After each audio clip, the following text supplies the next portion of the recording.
4 ang sugatan kabilang ang ilang fire volunteer matapos lamunin ng apoy ang isang public market sa Santa Cruz, Laguna.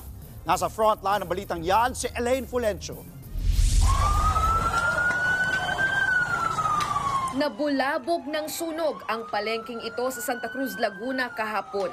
Ayon sa mga otoridad, sumiklab ang apoy mag-aalas 6 ng umaga at umabot sa ika-4 na alarma. Unang nasunog ang mga tindahan ng damit. Mabilis itong kumalat kaya nadamay na rin ang mga stall ng nagtitinda ng mga sapatos. Pasado alas 9 ng umaga nang maapula ang sunog.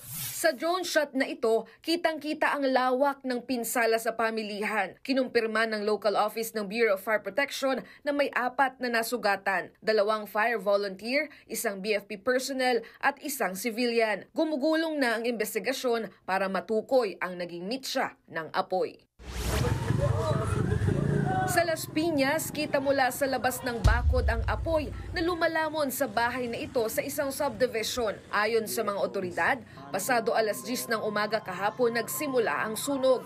Agad namang rumisponde ang Las Piñas BFP at naapulang apoy matapos ang 1 oras. Walang naitalang nasugatan o nasawi sa insidente. Inaalam pa ng kapulisan at mga tauhan ng BFP ang halaga ng pinsala at dahilan ng sunog. Nagbabalita mula sa frontline, Elaine Fulgencio, News 5. Mga kapatid, Andre Felix po. Iba na ang may alam at may pakialam sa panahon ngayon.